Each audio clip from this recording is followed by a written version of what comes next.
Assalamualaikum warahmatullahi wabarakatuh.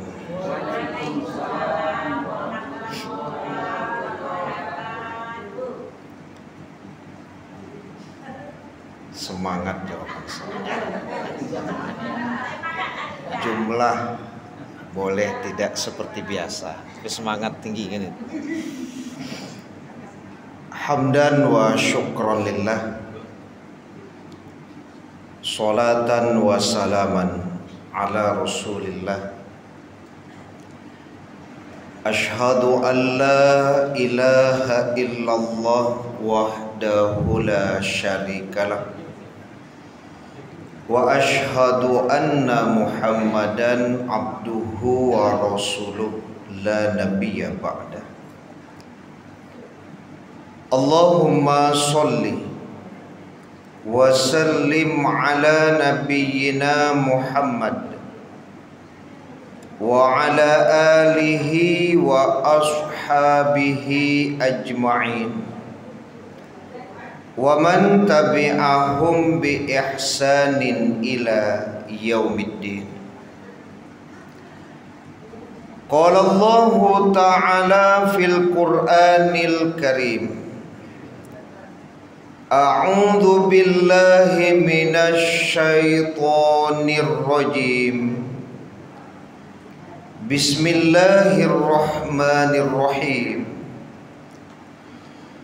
Muhammadur Rasulullah walladzina ma'ahu asyidda'u 'alal kuffari ruhama'u bainahum tarahum rukka'an sujjadan yabtaghuna fadlan minallahi wa ridwana simahum fi wujuhihim min atharis sujud. Shadaqallahul azim. Muhammad adalah utusan Allah, dan orang-orang yang bersamanya keras kepada orang kafir dan berkasih sayang di antara mereka. Mereka terlihat ruku dan sujud, mencari keutamaan dan ridha Allah. Tampak pada wajah mereka bekas sujud. Surat Al-Fat, surat ke-48 ayat 29. Pengurus dan Bapak Ibu jamaah maghrib yang dirahmati Allah, alhamdulillah, puji syukur kehadirat Allah Subhanahu wa taala atas limpahan taufik dan hidayah Allah. Kita baru saja mendirikan sholat maghrib berjamaah. Kemudian selawat dan salam kepada Nabi kita Muhammad sallallahu alaihi wasallam, keluarga beliau, sahabat beliau, pengikut-pengikut beliau yang mengikuti beliau dengan ihsan sampai hari kemudian. Semoga kelak di hari kiamat kita mendapatkan syafaat dari Rasulullah sallallahu alaihi wasallam. Amin ya rabbal alamin. Bapak Ibu jamaah yang dirahmati Allah, di awal kita membaca surat Al-Fat ayat 29. Tidak seluruhnya karena masih ada lanjutan dari ayat tersebut sampai akhir. Di pangkal ayat Allah berfirman Muhammadur Rasulullah. Muhammad itu adalah utusan Allah. Dan kita baca dalam firman Allah, wa ma arsalnaka illa rahmatan lil alamin. Dan tidaklah kami mengutusmu melainkan sebagai rahmat bagi semesta alam. Jadi Nabi Muhammad adalah utusan Allah. Nabi diutus adalah rahmat bagi semesta alam.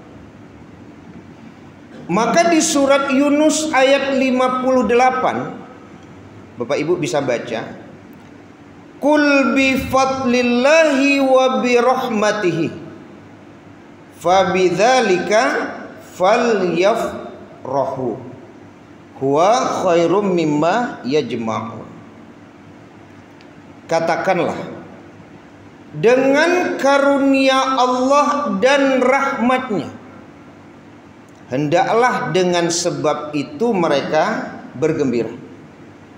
Dia lebih baik dari apa yang mereka kumpulkan. Jadi ini berbicara tentang kegembiraan yang hakiki. Ya, kan ada kegembiraan majasi, ada kegembiraan hakiki. Kalau kita baca pendapat mufassir surat Yunus ayat 58 itu, fadlullah itu adalah Al-Quran, rahmatullah adalah diutusnya Nabi Muhammad. Jadi kul bi fadlillah wa bi rahmatihi berarti kegembiraan dengan sebab Al-Quran dan diutusnya Nabi Muhammad. Itu kegembiraan yang hakiki. Ya, jadi kalau Bapak Ibu baca dalam sebuah riwayat yang juga sering kita bahas, ya, yang diriwayatkan Imam Muslim, ya. Qadima Rasulullah sallallahu alaihi wasallam al-Madinah. Jadi suatu ketika Nabi itu sampai di Madinah. Fawajadal yahuda yasumuna yauma Asyura. Maka Nabi mendapatkan bahwa orang-orang Yahudi di Madinah itu puasa Asyura. Puasa Asyura adalah puasa yang dikerjakan pada tanggal 10 Muharram. Ya. Fasu'ilu an dzalik. Maka ditanyalah perihal itu kepada orang Yahudi. Kenapa mereka berpuasa Asyura? Berpuasa di tanggal 10 Muharram. Faqalu, maka orang Yahudi menjawab, hadzal yaum alladzi azharallahu fihi Musa. Hari itu adalah hari di mana Allah memberi kemenangan untuk Nabi Musa. Wa Bani Israel, dan kebenangan bagi Bani Israel ala Fir'aun, ya, kemenangan atas Fir'aun, ya kan.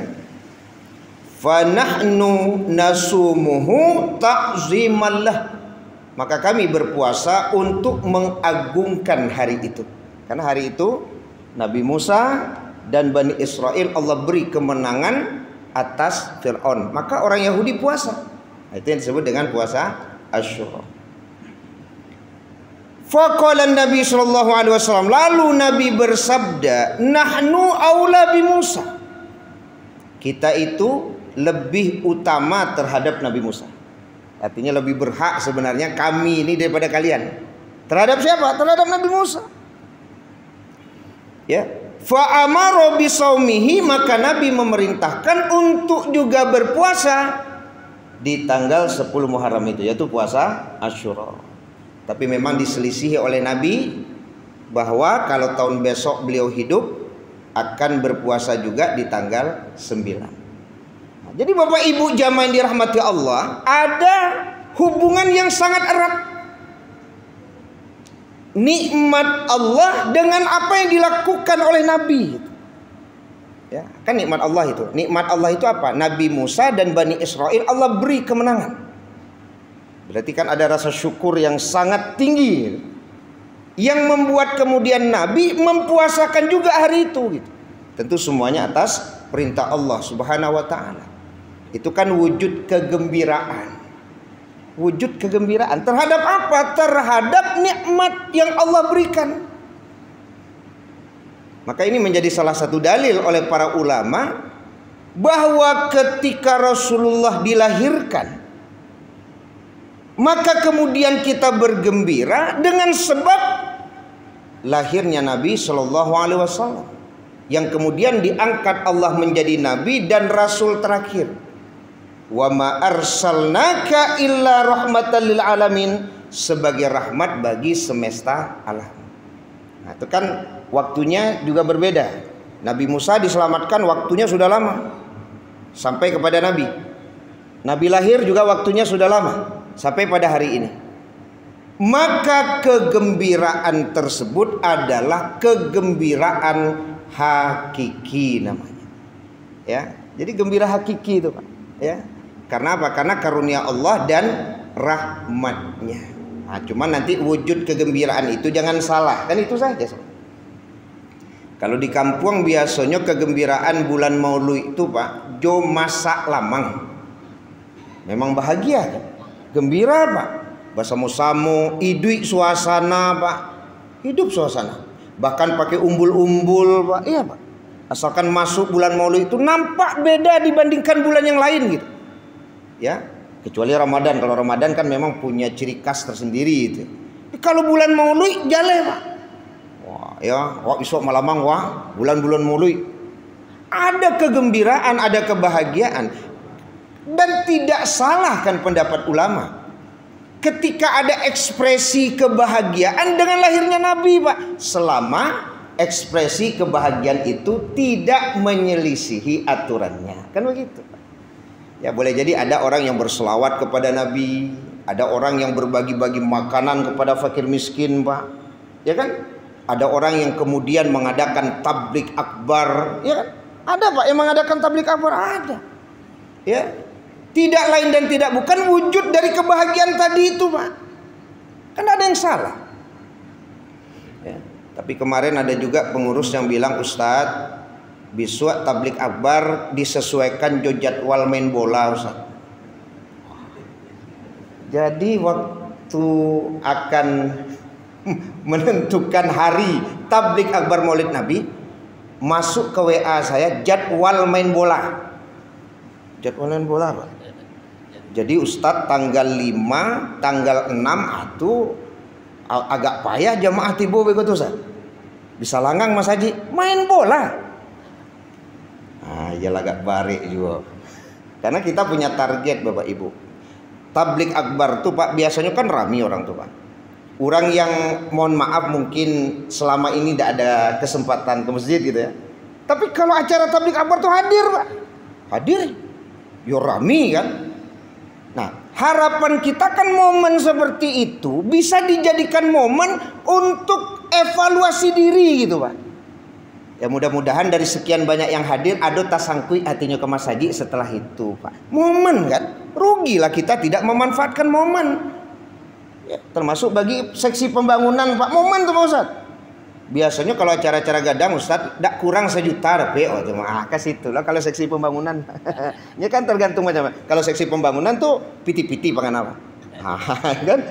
Artinya kalau orang ramai tentu banyak loh apa kan sumbangan dananya.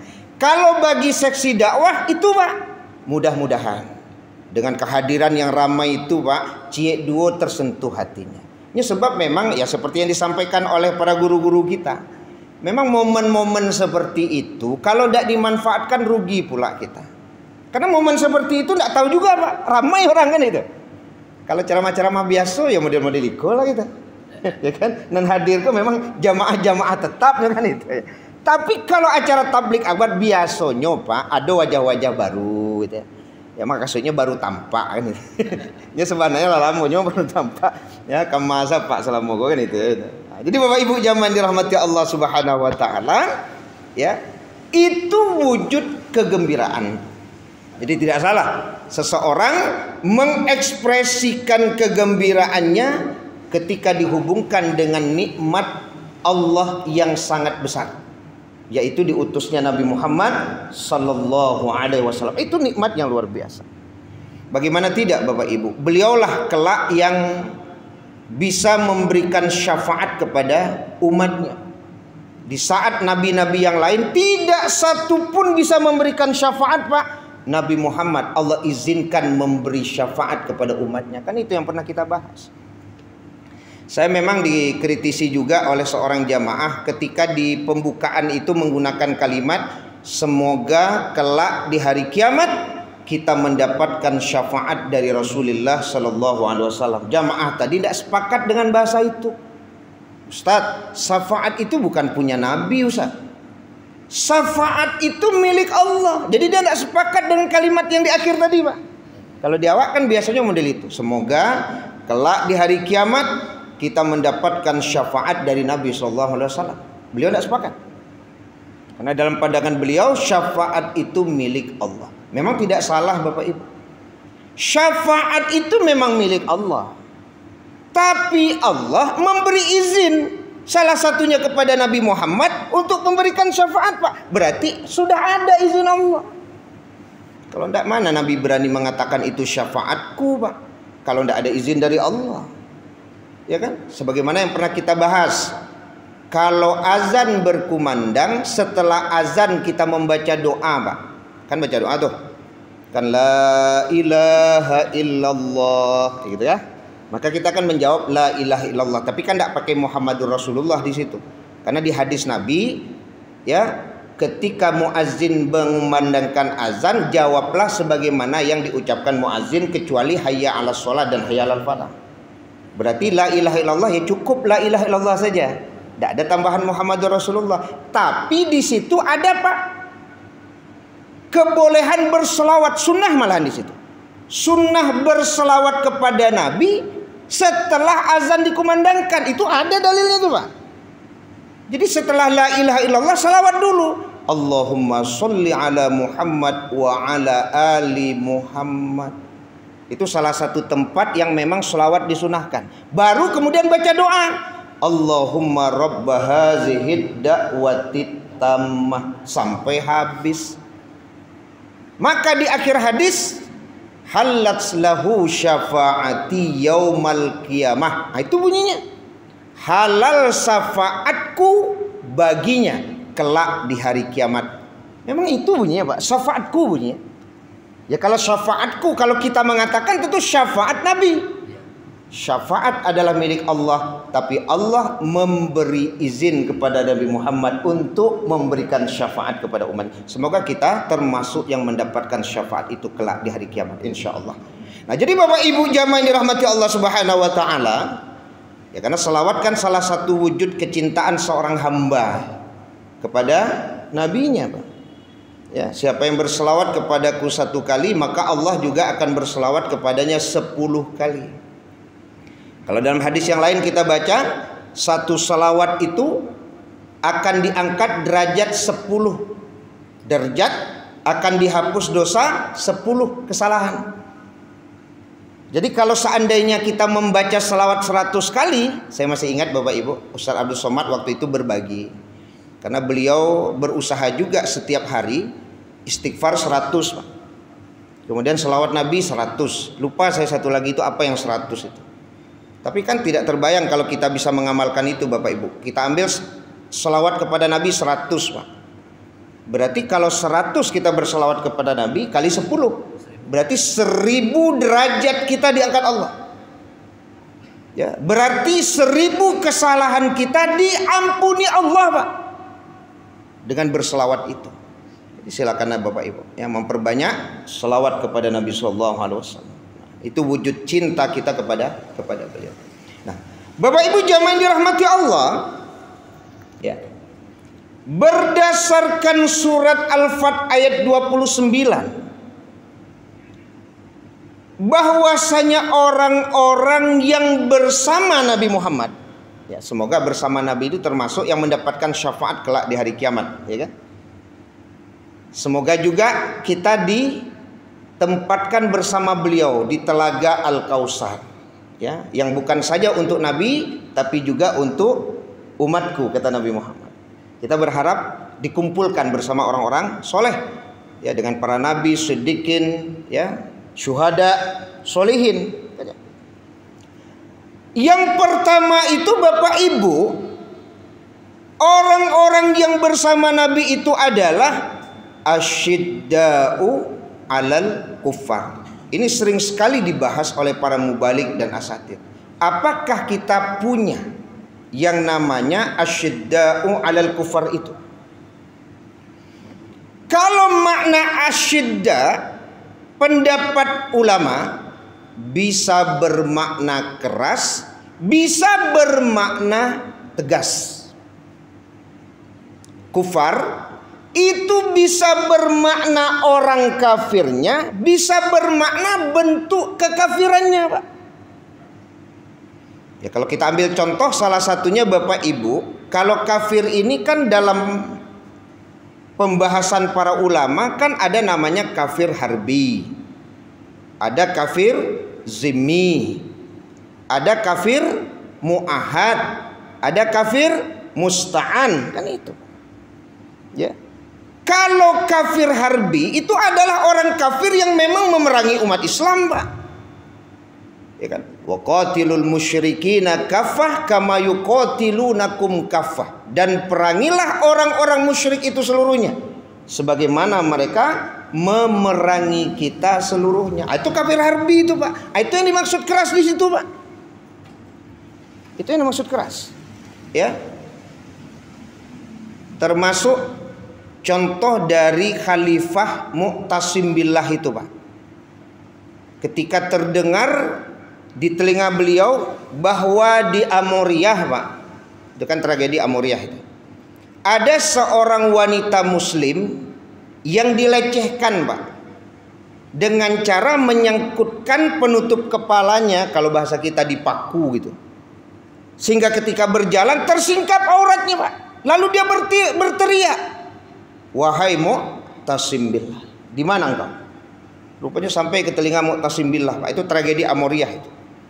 Gara-gara kasus ini, Pak, kan seorang perempuan gimana? Dilecehkan itu dalam pengertian hanya tersingkap auratnya saja, Pak. Belum mendapatkan perlakuan yang lebih jauh daripada itu. Baru hanya sebatas tersingkap aurat. Tapi apa yang terjadi? Khalifah Mu'tasim Billah mengirimkan bala tentara puluhan ribu, Pak. Bahkan mengepung Amoriyah itu sampai 5 dan 6 bulan itu, Pak. 30 ribu pasukan Romawi mati, Pak. 20 ribu dalam tawanan. Luar biasa. Itu yang makna keras tadi itu, Pak. Itu kan berarti mengajak perang tuh. Karena melecehkan seorang wanita muslim itu berarti cari lawan itu, Pak. Itu yang namanya asyidda 'alal kuffar. Sehingga memang umat Islam itu dihargai, Pak. Punya bargaining position. Kini mau umat Islam punya bargaining position, Pak? Ada. Ketemu kita hadis Nabi itu, Pak, 14 abad yang lalu, bahwa akan datang suatu masa di mana umat Islam itu ya seperti makanan yang diperebutkan, kan begitu. Jumlahnya banyak, Pak, tapi seperti buih yang ada di atas air. Tidak ada kekuatan, tidak punya bargaining position, Pak. Tidak ada rasa takut orang kayak umat Islam, tidak ada. Jangan-jangan hari inilah bukti dari apa yang disampaikan oleh Nabi 14 abad yang lalu. Mana bargaining position? Palestina sampai kini tidak selesai-selesai. Mana itu tentara Islam tuh mana gitu?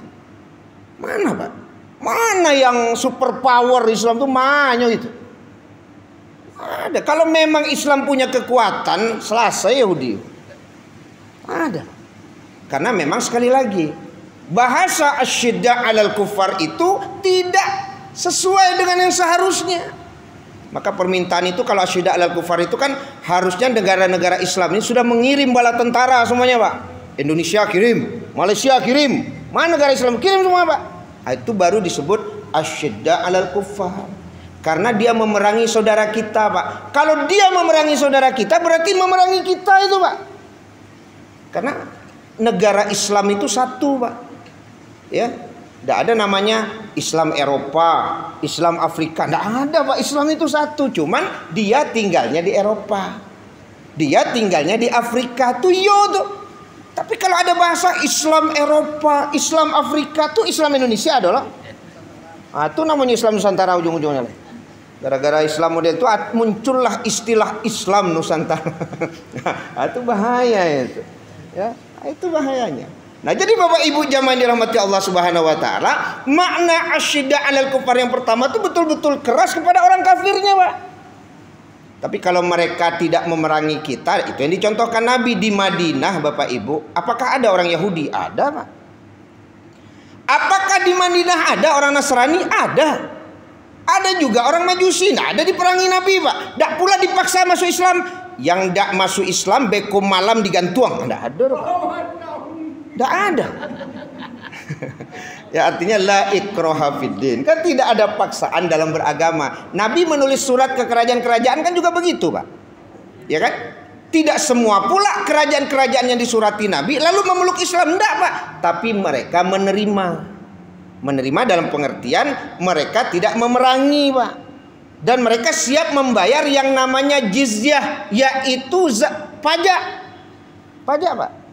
Ya samalah di Madinah itu kan ada orang Nasrani, ada orang Yahudi, ada orang Majusi. Mereka tidak diperangi Nabi, tapi mereka wajib bayar pajak, Pak.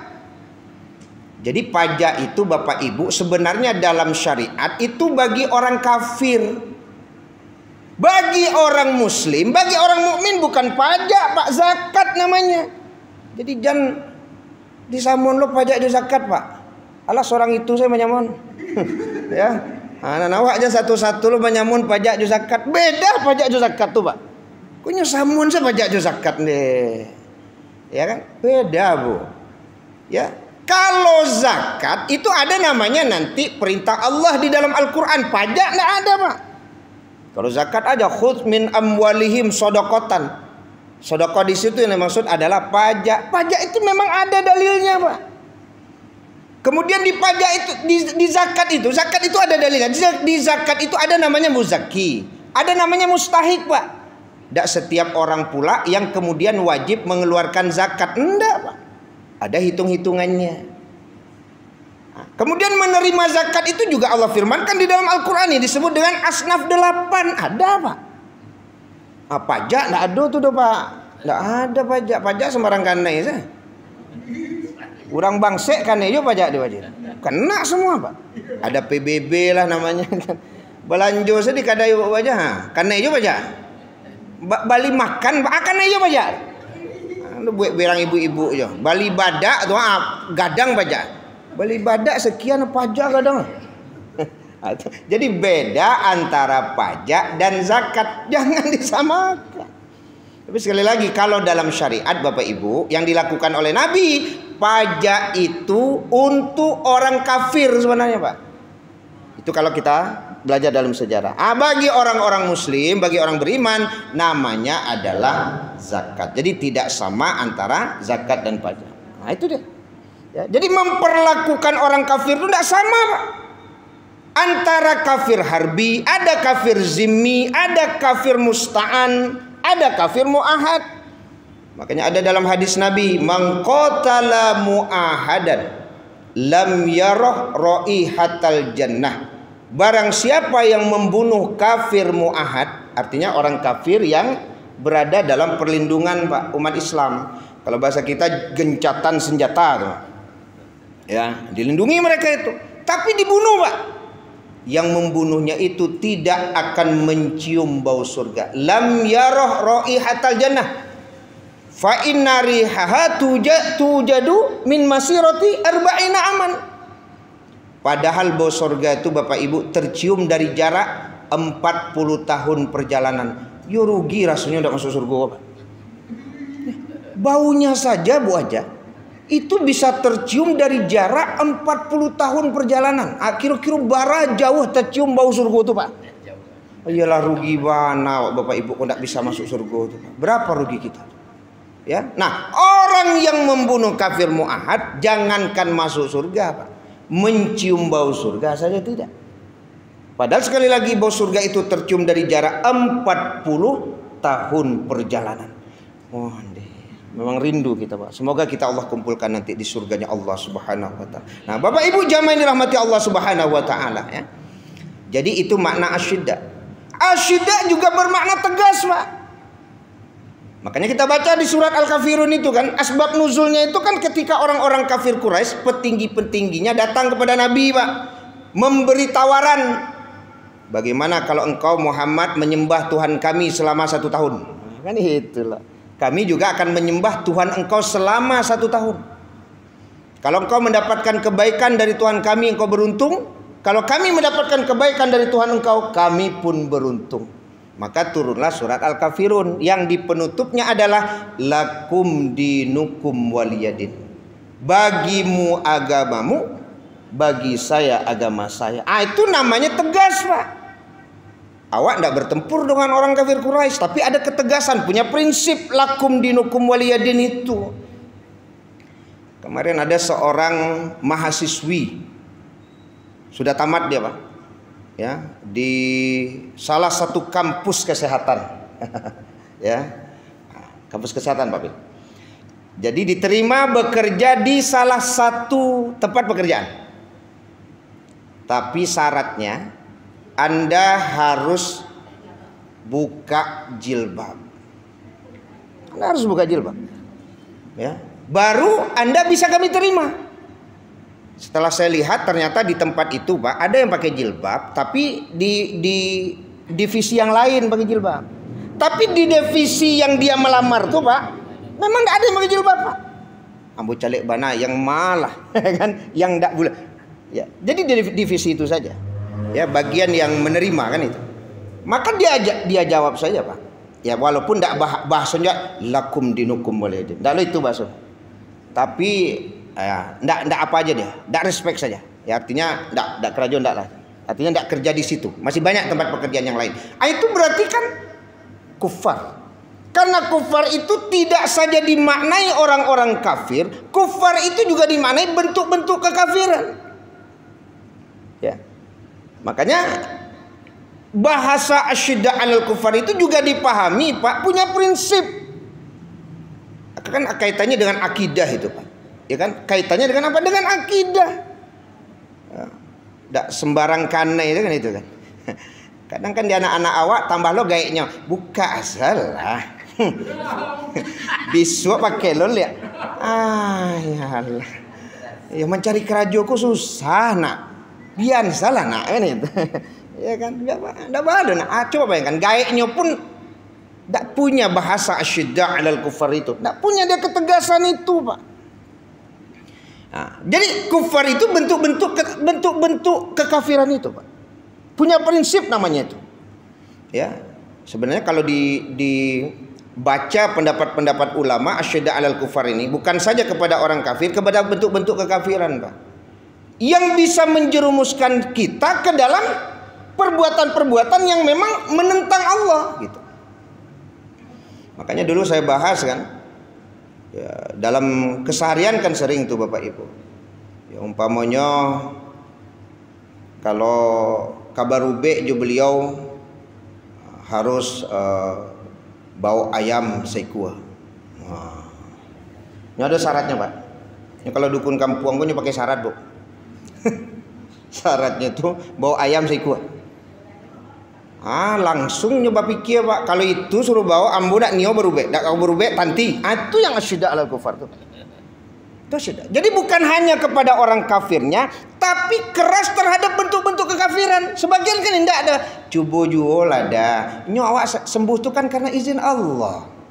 Iyo betul sembuh tuh atas izin Allah, Pak. Tapi caranya jangan menyelisih apa yang dilarang oleh Allah. Ini dilarang oleh Allah, tapi kita mengamalkan juga. Ya. Kalau awak berubek kampung nyuruh bawa ayam seiko itu tuh untuk manggulai nak makan basamo itu. Ya, jangan beko untuk mendarah-darahi, Pak. Dia kalau berobat menggunakan bantuan jin, Bu, jin tuh ndak ada yang gratis. Ndak ada makan siang gratis loh, Bu. Pasti ada minta tuh. Pasti, Pak. Nah, salah satu permintaannya itu yang bisa membuat orang kemudian terjerumus, Pak, ke dalam perbuatan-perbuatan yang mengingkari Allah. Ya. Sama lah kan hari ini boleh jadi masih ada kan yang saya sebut itu kan. Ya, mendabi hayam pas managaan rumah supaya rumah kok kokoh. Ada lo rumah kokoh gara-gara ayam didabi. Membuat berang orang sipil, saya bilang Pak Pil. Enggak ada loh bangunan kokoh gara-gara ayam badabiak. Enggak masuk di akar, Pak. Ya, apalagi orang sipil mah masuk. Ya. Ya, Pak. Makanya ada jembatan besar tuh runtuh, Pak. Apa kata paranormal? Itu jembatan itu runtuh karena tidak pakai tumbal. Maka runtuh aja. Nyo harusnya kalau nagaan jembatan kok kecek paranormal tuh, Pak. Paranormal kok lain normal. Enggak mungkin, nak. Kata paranormal tersebut harusnya didabiah kabau, kepalo kabau kok di Banaman baru aman jembatan tuh. Ah, tuh kecek paranormal tuh, Pak. Ya itu cek paranormal. Anan membuat jembatan dia takut rugi, Pak, mayo lo keceknya. Ayolah dabilah kabau tuh siku aja. Harusnya tidak, dia tolak, Pak. Kok itu yang bukan kerajaan dia enggak? Ah, itu yang asyidda alal kufar itu, Pak. Sama dengan seseorang waktu itu Paknya menagaan rumah di tanah lapang yang di situ dulu kalau orang camping, Pak, acok tasapo, acok kesurupan. Saya minta waktu sedikit, acok kesurupan, Pak. Maka ditawarkan oleh tukang, kalau di Siko apa membangun, ayo peralu, Pak, pakai karambi, ado tabu, ado bendera, saduenya sabui, Pak. Padahal hari tidak 7 Balai Agustus. Tapi apa kata yang punya rumah? Ambo, Pak, yo ndak itu dah. Kalau apa nak namo kerja rumah ambo ndak lah, ambo cari tukang yang lain. Ah, itu yang asyidda alal kufar tuh, Pak. Kau ndak? Ayolah, Pak, apa salah? Selesai salah aja. Ah, itu ndak asyidda alal kufar. Ah, jadi asyidda alal kufar sekali lagi Bapak Ibu bisa bermakna keras, bisa bermakna tegas. Kufar itu bisa bermakna orang kafir, juga bisa bermakna bentuk-bentuk kekafiran. Itulah ciri orang-orang yang bersama Nabi. Baru satu poin yang kita bahas malam hari ini. Ada diskusi dan pertanyaan, silakan. Silakan Pak Bin. Saya minta waktu satu. Silakan Pak Bin. Waalaikumsalam warahmatullahi wabarakatuh.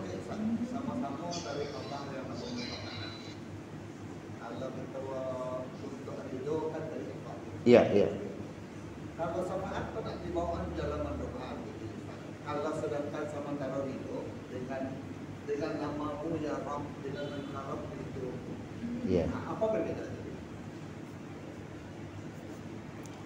Antara syafaat, iya.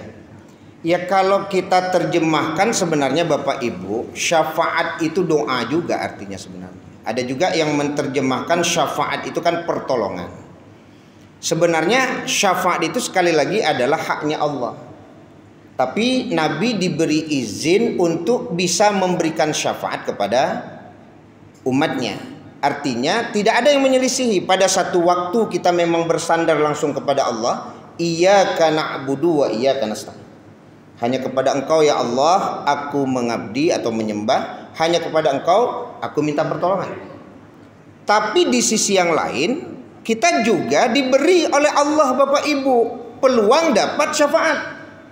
Nah, jadi artinya sebenarnya ada yang menyelisihi. Ya, seluruh amalan, seluruh ikhtiar yang ujungnya mendatangkan keselamatan, selama itu tidak bertentangan dengan dalil-dalil, Pak Pil, ya kita amalkan saja. Contoh Al-Quran kita baca, Al-Quran ini bisa memberikan syafaat nanti di hari kiamat. Puasa sunnah yang kita lakukan, puasa itu bisa memberikan syafaat kelak di hari kiamat. Ya, tentu tidak kemudian mengecilkan makna iyyaka na'budu wa iyyaka nasta'in. Nah, jadi yang memberikan syafaat itu ya Allah gitu kan. Nah, tapi ada peluang bagi kita untuk mendapatkan syafaat-syafaat itu nanti. Mungkin ya, yang jelas tidak saling bertentangan ya. Jangan kemudian berpikir nanti tidak perlulah syafaat Nabi, langsung saja kita kepada Allah kan gitu. Logikanya ya. Ya, logikanya seperti itu. Tapi menurut hemat saya Bapak Ibu, ini penutup saja. Ada bahasa terkadang Bapak Ibu untuk mendapatkan kemudahan dari seseorang itu tidak bisa, tidak terkadang harus memberikan kemudahan kepada orang lain. Jadi dia melihat dengan kita memudahkan orang lain, maka kemudahan itu diberikan gitu Pak. Ya kalau tiba Dewa kalau ingin melunakkan hati apaknya, tidak langsung ke apaknya tuh, anaknya dulu Pak. Dia kue dan sebagainya. Dengan sebab itu kemudian maka rasa sayang bapaknya itu dapat oleh kita. Jadi artinya begini, ketika kita ingin mendapatkan syafaat dari Allah, maka dengan mencintai Nabi, dengan mengikuti Nabi, syafaat itu bisa kita dapatkan. Tapi bagaimana mungkin syafaat Allah itu kita dapat ketika kita tidak mencintai Nabi? Kira-kira begitu. Jadi tidak ada yang bertentangan. Semoga seluruh ikhtiar kita dalam rangka mendapatkan syafaat itu kita ambil. Baik dari Al-Quran, kemudian dari puasa, kemudian kita harap juga syafaat dari Nabi, dan tentunya dari yang memiliki syafaat, yaitu Allah Subhanahu wa Ta'ala. Mungkin itu, Pak. Semoga saling saling melengkapi, ya, saling mencukupkan. Demikian, semoga bermanfaat. Subhanakallahumma bihamdika asyhadu an la ilaha illa anta astaghfiruka wa atubu ilaik. Wassalamualaikum warahmatullahi wabarakatuh.